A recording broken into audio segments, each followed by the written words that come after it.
Boa noite. Pareceu a Margarida, né? Curitiba, Jundiaí, Uberlândia, Buenos Aires, Boston, Santos, Rio Branco, Manaus, Helsinki, Porto Alegre, São Paulo, Ribeirão Preto, Mossoró, São Bernardo, Campos, Curitiba, Santo André, Los Angeles, Juiz de Fora, Blumenau, BH, sempre tem muita gente de BH, né? Niterói, Caxias do Sul, Caxias, Lago Norte, muita gente de Minas, hein? Também muita gente de Pernambuco, Recife, Teresina, pessoal da Papuda também sempre presente, Floripa, Genebra, Uberaba, São Paulo. Saudades de vocês também. Salvador, acho que tem gente entrando ainda, né? Vamos entrando. Periscópio coercitivo. Calma, galera, tô esperando mais gente entrar, pelo jeito tem mais gente entrando. Acho que o limite já tá na banda aqui do Wi-Fi. Porque esse limite fica baixo por causa da internet, né? Não é por causa da... Tem mais pessoas, mas poucas pessoas conseguem entrar, né? Acho que só mais um instantinho. Solta logo a cobra. Olha, sem frase de duplo sentido, hein? Por favor. O pessoal já tá reclamando que não consegue entrar. Então vamos. Bom, primeira parte, perdão pelo sumiço na semana passada, mas ele se deve ele ocorreu por causa das confusões políticas e investigativas. Então não houve realmente jeito de conversar com vocês sobre tantos fatos relevantes, né? Eu vou ser bem breve na minha introdução. A segunda das 4 bombas foi detonada, né? Aproveito para fazer aquele momento eu me amo e dizer para vocês, aqueles que já estão aqui há muito tempo, que acompanham e que sabem da seriedade, do compromisso do nosso trabalho aqui na revista, como a gente vem adiantando na medida do possível com fatos e análises subordinadas à realidade e à lógica, o que vinha acontecendo. Então eu imagino que sexta-feira não tenha sido surpresa para muitos de vocês, em razão do trabalho competente da equipe da revista que vocês acompanham e também por nós sempre tentarmos passar para vocês, dentro de cada um dos fatos, dos inúmeros fatos que se sucedem nos últimos 2 anos sobre a Lava Jato e outras operações, o contexto em que esses fatos transcorrem, né? Ou seja, qual é o objetivo da Lava Jato, o que está acontecendo no país, o quanto ela tem objetivos claramente de mudança de estruturas no direito penal brasileiro, na política brasileira, e o quanto é um trabalho, apesar das críticas, apartidário. Não há nenhum indício de que seja partidário, pelo contrário, e também o quanto se busca quebrar a simbiose promíscua entre o poder econômico, que atua de maneira corrupta, e o poder político, que também atua de forma corrupta. Isso traduzido em pessoas, não generalizando, né? Pessoas e empresas. Então, em julho do ano passado, chegou-se ao que se acredita ser o topo do cartel do Petrolão, por meio da prisão do Marcelo Odebrecht, entre outros grandes empreiteiros. E naquele momento não houve reclamações, né, sobre a legalidade e a legitimidade da operação. E nesse momento, como a gente vinha conversando aos poucos e vinha apontando na revista Época, e não só na revista Época, a imprensa mais séria vinha também fazendo isso, não é exclusivo da gente, apontando também o crescendo na cadeia de comando de uma organização criminosa que, segundo as provas robustas que compõem as várias fases da Operação Lava Jato, assaltou de forma sistemática os cofres da Petrobras, e não só da Petrobras, em benefício de um projeto de poder, com benefícios próprios de enriquecimento ilícito por meio de corrupção passiva e também por meio de financiamento ilegal de campanhas políticas da base ilhada do governo.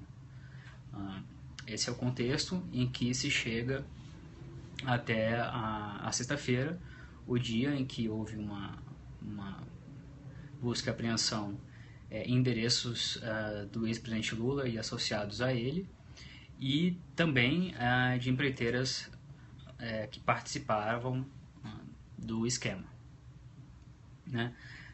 Então, o que, para encerrar esse introito, o que se busca descobrir, como vocês viram, por qual razão a Odebrecht, uma das líderes do Petrolão, se não a principal líder do Petrolão, a OAS, uma das principais líderes do Petrolão, muito próxima também do ex-presidente, e o Zé Carlos Bunlai, um grande amigo do ex-presidente Lula e também operador, isso está tudo documentado, do Petrolão. Todas essas três partes que se beneficiaram largamente da corrupção na Petrobras, e não só na Petrobras, porque elas fizeram pagamentos por meio de algumas operações de lavagem de dinheiro em benefício direto ou indireto do ex-presidente Lula. A reforma no sítio, a reforma no apartamento, no triplex, entre outros fatos que estão sendo investigados. Então, as explicações confusas do ex-presidente Lula e de seus associados a respeito desses fatos aumentou ainda mais a dificuldade de enxergá-los sob uma luz que não seja criminosa, ou seja, criminal, de maneira que o que poderia se enxergar como meros favores inocentes se enxerga sob o contexto probatório de uma organização criminosa, novamente, cuja existência é comprovada robustamente pelos fatos já descobertos, em termos documentais e testemunhais. Ou seja, se houve o toma lá da cá, o quiprocó, como falam os americanos, né? Por qual razão essas empreiteiras que se beneficiavam naquele momento do Petrolão fizeram esses pagamentos ao ex-presidente Lula ou a pessoas, empresas ligadas ao ex-presidente Lula, sem contar depois os pagamentos feitos num contexto em que ele já era ex-presidente e, segundo o Ministério Público Federal em Brasília, praticou o tráfico de influência em favor da Odebrecht em contratos no exterior, num esquema que, na verdade, segundo o Ministério Público Federal em Brasília, é mais amplo e mais complexo do que o Petrolão.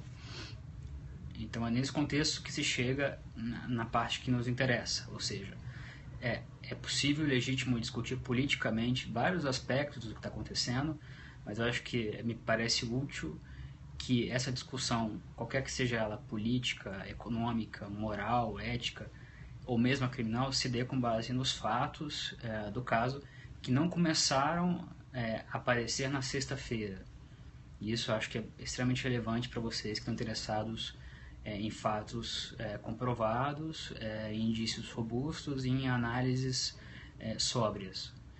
Não são fatos que surgiram, uma investigação que surgiu subitamente, de maneira abrupta na sexta-feira, né? É um processo que vai literalmente completar 2 anos de lenta, em alguns sentidos, em outros rápida, né, construção de provas que conduziram, por meio da investigação de fatos criminosos e não de pessoas, a Lava Jato e os procuradores da Lava Jato até as portas do ex-presidente Lula.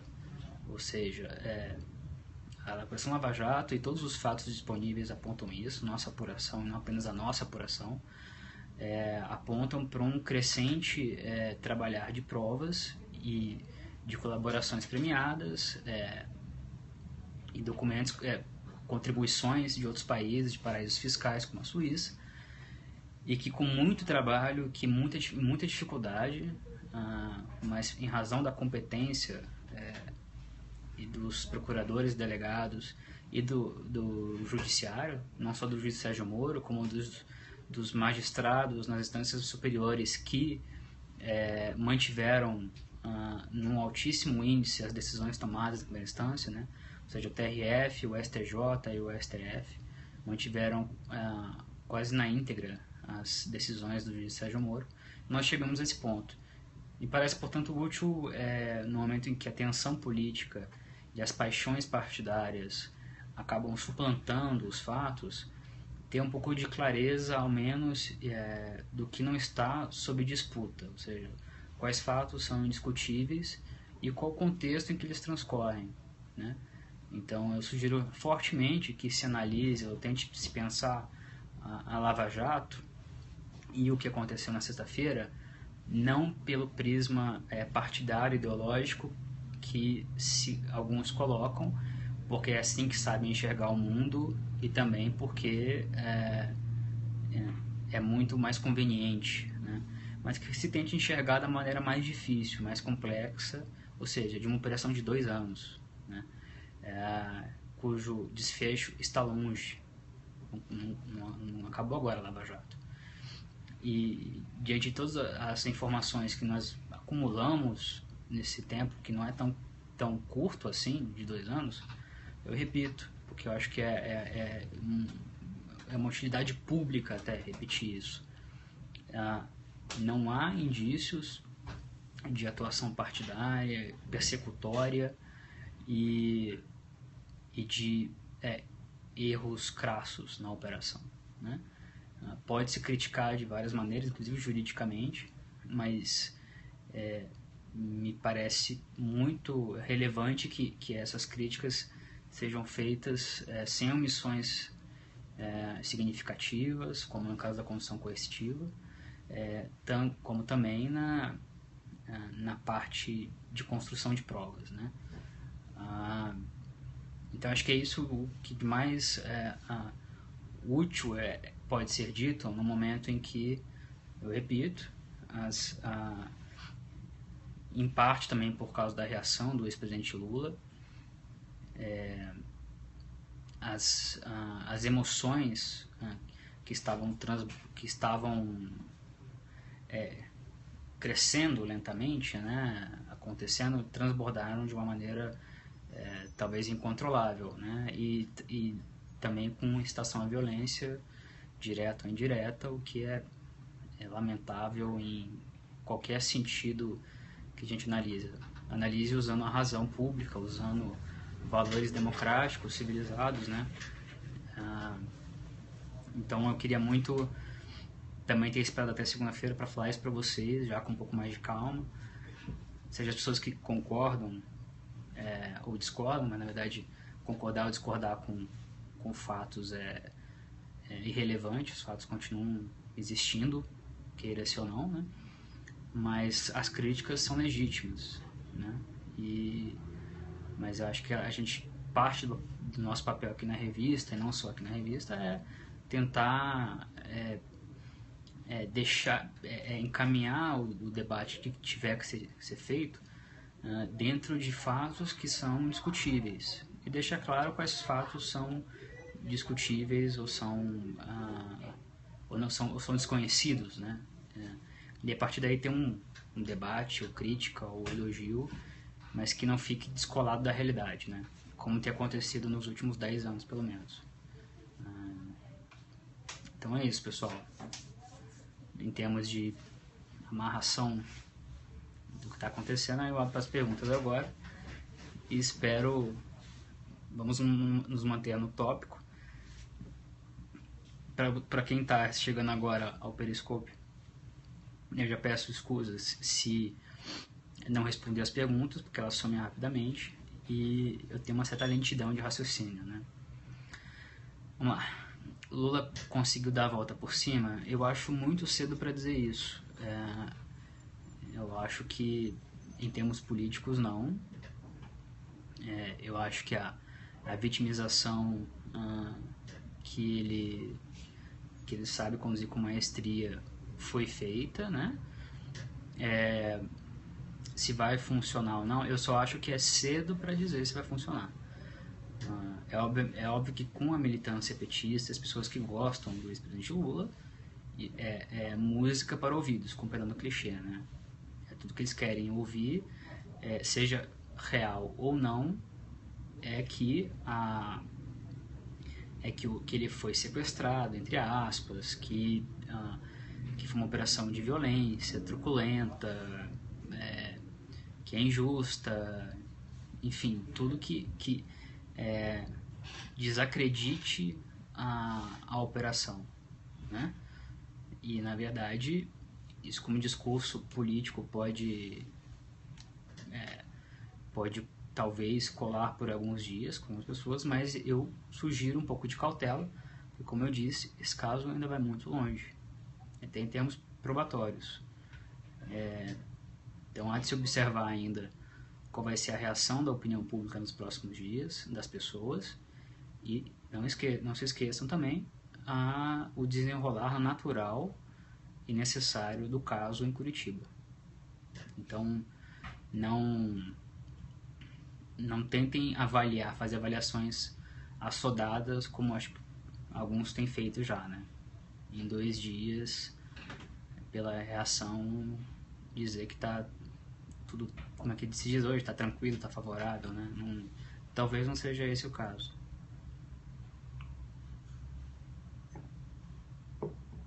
Esse depoimento do dia 14, na verdade, é correlato. Na verdade, Lula foi convidado como testemunha de defesa do Bonlai, que agora negocia a delação premiada. Bonlai, como vocês devem saber, é um grande amigo dele, operador do governo dele, provas abundantes de crimes cometidos por ele em termos eleitorais para o PT e também lavagem de dinheiro. E ele, Bonlai está preso, está doente, negocia uma delação premiada, e Lula foi chamado como testemunha de defesa. E um ponto importante, os oficiais de justiça não conseguiam notificar o ex-presidente Lula. Acabaram notificando durante a operação da sexta-feira, né? Era muito difícil notificá-lo. Vamos ver se ele vai comparecer como testemunha de defesa e se nessa condição ele vai realmente explicar qual é a real extensão da relação dele com o José Carlos Bonlai, que é sabejamente conhecida, né?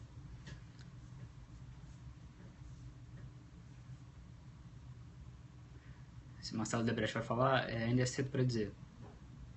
Não só se ele vai falar, ou se ele vai falar coisas suficientemente importantes para que uma delação premiada seja fechada. Como eu já falei outras vezes, eu continuo cético, e as informações que nós temos lá de dentro também é de ceticismo. Apontam para um ceticismo em relação a real disponibilidade e o real empenho da Odebrecht em fazer uma leniência na pessoa jurídica e também nas pessoas físicas de seus executivos que seja efetivamente relevante em termos de provas e de ressarcimento de dinheiro desviado para que valha a pena, né? O pessoal está escrevendo em cirílico, fica um pouco difícil.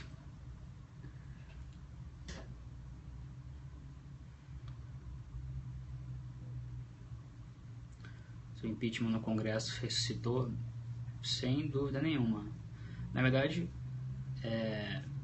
não havia dormido, né? É porque, como nós vínhamos conversando, o problema de analisar, às vezes, de forma atemporal, ou apenas no dia, os fatos políticos, é que você perde um pouco da capacidade de enxergar os fatos dentro de fenômenos, né? Então, em janeiro havia o recesso do Congresso, por definição o impeachment não ia andar, não haveria mobilização popular, então assim como a Lava Jato também estava em recesso judiciário, então esse ato era previsível, ele era necessário em termos, por definição, né? Então quando ele volta, e nós havíamos alertado várias vezes que a Lava Jato viria com muita força, como veio, e as repercussões políticas são óbvias, né? No momento que você prende o marqueteiro da presidente, o marqueteiro e a sua esposa confessam crimes internacionais de lavagem de dinheiro, evasão de divisas, embora tentem negar a corrupção, na semana seguinte, uma operação para desbaratar que se aponta como um esquema envolvendo o ex-presidente Lula, isso tem um efeito, um impacto, tanto no processo, aí não é necessariamente no processo de impeachment, no processo de fragilização crescente, e não se sabe se é recuperável, da presidente Dilma, do Partido dos Trabalhadores, do ex-presidente Lula, e em menor grau de partidos como PMDB e PP, que eram centrais no Petrolão, né? Então a questão nesse momento, em termos políticos, agora sendo um pouco da área criminal da Lava Jato para a repercussão política, é que assim, a repercussão existirá, ainda é muito cedo, porque os movimentos estão acontecendo ainda, as conversas estão acontecendo, para saber no que elas vão se traduzir, ou seja, as conversas, os bastidores indicam uma coordenação maior do PSDB com o PMDB, e o PMDB internamente começando a se unir, ao menos de forma precária, ou seja, nessa semana, para definir qual será a estratégia, ou seja, tornando-se inevitável politicamente, se assim os atores políticos julgarem, o afastamento da presidente, se a via que vai se trabalhar politicamente é o TSE, ou se vai ser o impeachment. E no caso, e são tantas variáveis que é realmente muito difícil traçar qualquer cenário confiável, porque isso envolve tanto um pedido de impeachment que pode ser novo, pode ser refeito na verdade, e agora temos ainda os recursos a respeito do impeachment que vão ocorrer no Supremo, do procedimento do impeachment, quanto no próprio TSE há várias, estamos diante de uma situação inédita. Então, o que permanece como força motora da crise política é a Lava Jato, e eu repito isso ad nauseam a todo momento, porque isso é algo inédito, é diferente, isso mostra um país em outro momento histórico e que dificulta tremendamente a análise política tradicional, né? Se você não fatora a Lava Jato corretamente, você faz análises que vencem no dia seguinte, que não levam em consideração um fator que é incontrolável, né? Então, portanto, a cautela e os fatos disponíveis limitam muito a projeção de qualquer cenário. As únicas certezas que nós temos é que a Lava Jato vai prosseguir com muita força e que isso vai ter repercussões políticas seríssimas, muito graves, e que vai ser difícil que os políticos, talvez por meio dos tribunais, não tenham que tomar atitudes drásticas para amenizar um desgaste já monumental no nosso sistema representativo, né? Então, como nós falamos algumas vezes, eu particularmente tenho alertado, ao mesmo tempo que a Lava Jato demonstra um amadurecimento republicano e institucional muito importante, muito significativo no Brasil, ela transcorre num processo de apodrecimento muito profundo do nosso sistema político, e o choque dessas duas forças, do sistema político tradicional com o sistema republicano da justiça, nesse momento tende a produzir traumas que vão se prolongar, acredito eu. É um momento, como eu falo desde o ano passado, é um momento muito decisivo para o Brasil, né? Não é exagero isso. E claro que ainda se soma uma situação econômica que já pode ser descrita como talvez a pior da história do Brasil. Não são hipérboles, são realmente análises, acho que sérias e que têm que ser levadas em consideração.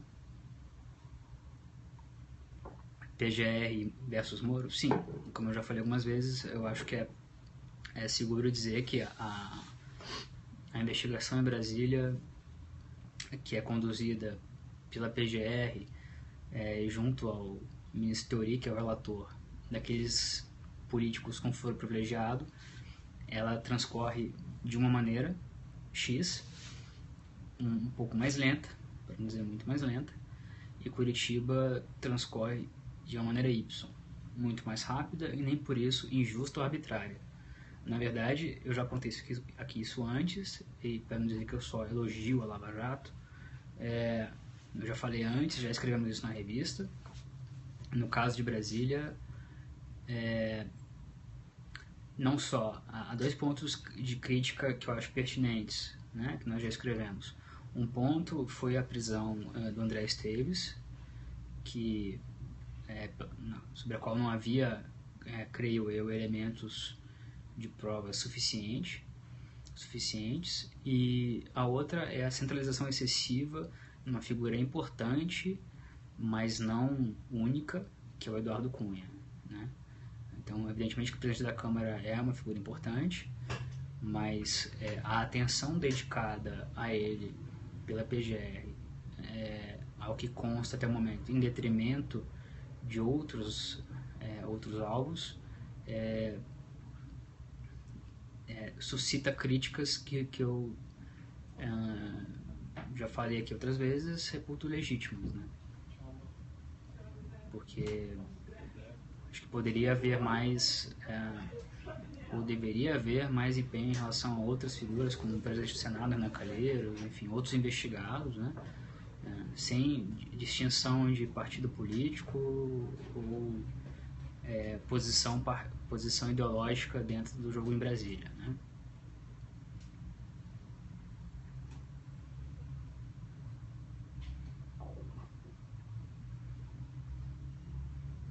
Tem umas mensagens muito loucas aí. Se os partidos vão desembarcar do governo, bom, o PSB, né, tá, mas eu acho que, pelo que eu conversei e também diante do que eu leio em relação ao que os colegas escrevem, os colegas em cujas informações eu confio, eu acho que há uma chance de outros partidos se afastarem mais do governo. Me parece que as manifestações de domingo vão ser essenciais nesse sentido, né? Se elas forem grandes, significativas, isso por óbvio acelera esse processo. Se elas não forem tão grandes, pode ser que não, mas o clima de paralisia política e, portanto, econômica indica que faz pressão em muitos deputados, sobretudo, para que eles se afastem do governo. E também um outro sentido que é pouco falado, para que eles aprovem projetos que acabam causando ainda maior impacto nas contas públicas, que é o que vai acontecer nessa semana. Inclusive, nisso eles concordam com o PT. Ou seja, se isso realmente continuar acontecendo, a degeneração vai ser ainda maior, né, do processo político e também do processo econômico. Então, não há horizonte de melhora.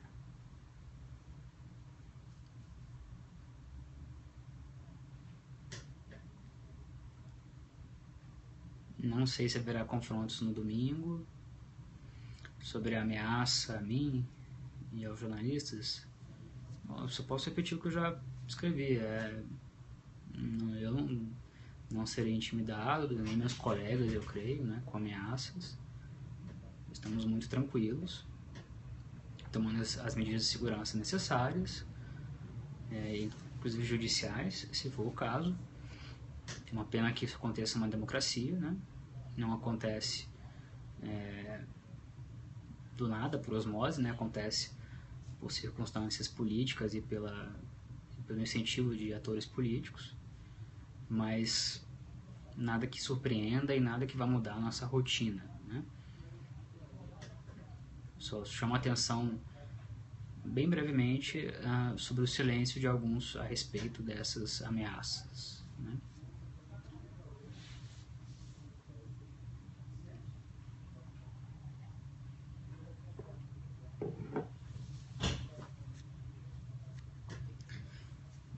Delação do Delcídio, eu não tenho muitas informações além do que vocês já leram. Evidentemente que é como você diz, uma bomba enorme, né? Mas é preciso olhar com um pouco só de cautela as palavras do Delcídio, porque tudo indica, uma pessoa que já tentou engrupir várias outras, como demonstra aquele áudio em que ele cita os ministros Supremo e a presidente Dilma, né? Então é preciso olhar com bastante atenção o que vai ser essa delação, se é que ela vai ser de fato assinada, né?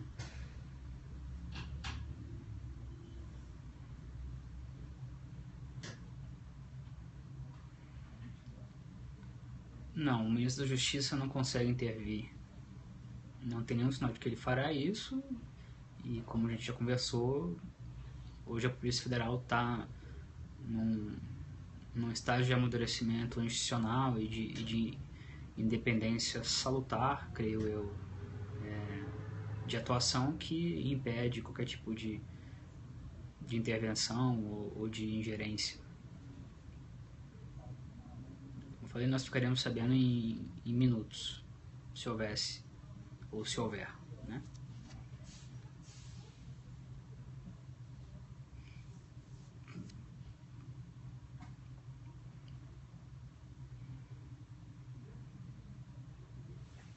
Perguntas? Deixa eu ver aqui no Twitter se tem alguma.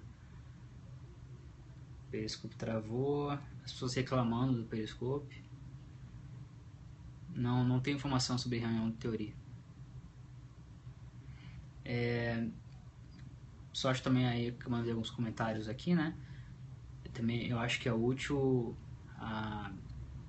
lembrar isso. Os procuradores da Lava Jato também acham, né? A Mani Polotti na Itália, ela foi muito, quando começou a realmente incomodar e esgarçar o sistema, o capitalismo de Estado e de compadrio que lá existia, ainda existe na verdade, infelizmente, o discurso do abuso de poder começou a ser muito repetido e em certa medida funcionou, né? Há uma preocupação grande dos procuradores de que isso não se repita aqui.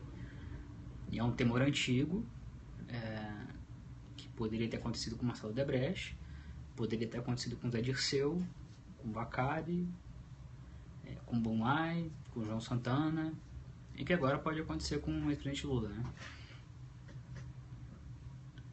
Porque aí as paixões falam mais alto e se esquece isso que eu falei no começo, de um processo que é sério, que não tem uma agenda partidária, que não escolhe alvos, mas se você analisar, recortar só a sexta-feira, você vai enxergar uma realidade muito... Você vai enxergar uma ilusão como realidade, né? Acho eu.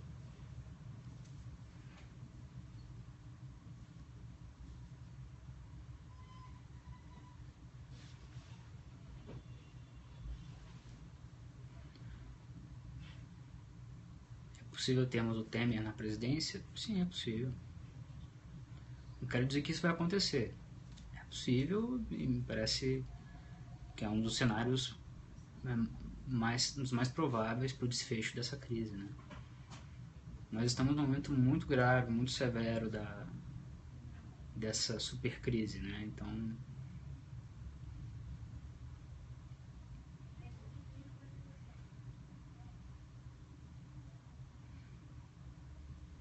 a operação com Lula foi precipitada. É aí que tá, né? Se você olhar sob o prisma político, que é o prisma do qual não se olha para quem está investigando, talvez sim, mas quando seria o momento certo? Mas se você deixa de lado as questões políticas e pensa que de fato todos deveriam ser iguais perante a lei e de que uma investigação tem que chegar aonde quer que ela chegue, independentemente de quem esteja envolvido ou tenha que ser investigado, não.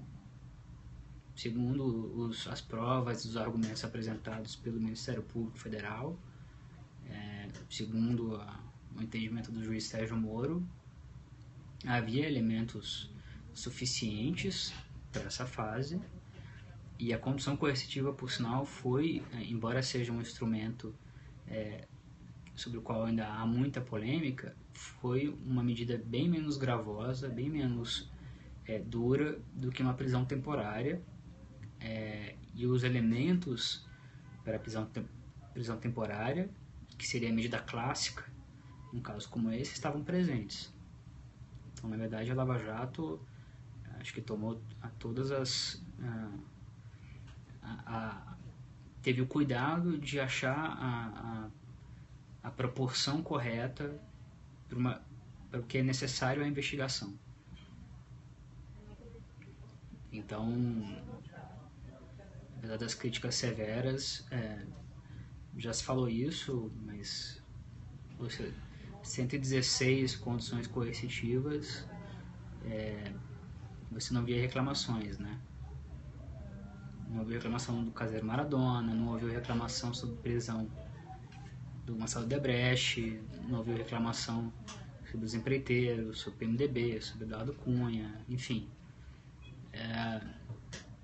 A reclamação é sobre o ex-presidente Lula, né? E acho que é justamente essa barreira, esse Rubicão que o país está atravessando.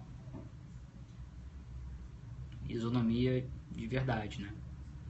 Talvez um dia a gente consiga, como país, acabar com algo que é, de forma quase unânime, considerado uma aberração, que é o foro privilegiado, né? Para que realmente todos sejam iguais perante a lei. E só um esclarecimento muito rápido, sem querer entrar demais nessa polêmica da condição coercitiva. A condição coercitiva não existe apenas nos casos em que a testemunha foi intimada depois e se recusou a ir. Tá? Ela existe como medida cautelar também. Novamente, pode-se criticar à vontade a adequação não dessa medida nesse caso. Mas acho que desde que se faça isso diante das regras processuais e do direito penal, né? A CPF está avançada em termos de elementos probatórios. A força-tarefa está sempre mais avançada em relação ao que o público sabe.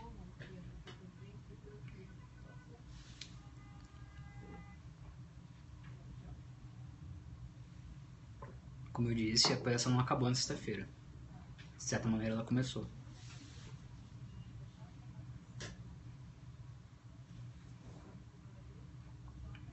Perguntas aqui, vamos pro fim?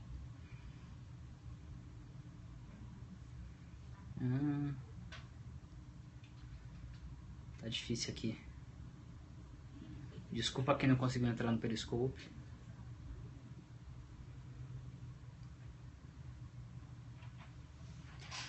Vamos para a última.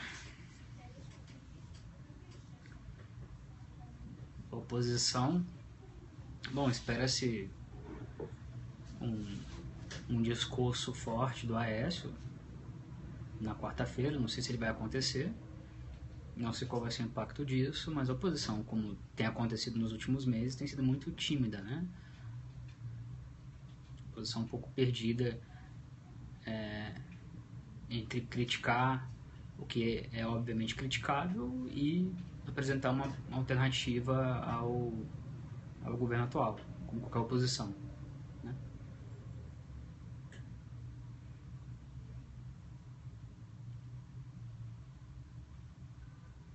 É isso, gente?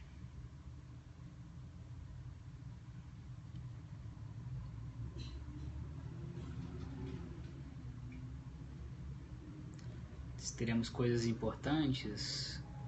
Teremos, né? Em breve.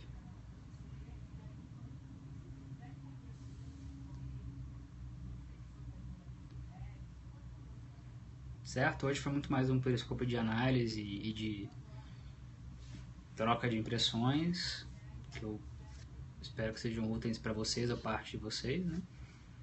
E a gente volta à rotina, porque essa semana vai ser bem intensa em termos de fatos e de acontecimentos políticos, e a gente conversa ao longo da semana. Eu não antevejo problemas para a gente conversar até o domingo, e esperem uma cobertura muito intensa da revista, não só na edição impressa do fim de semana, quanto durante o decorrer da semana e até mesmo, né, nos protestos de domingo.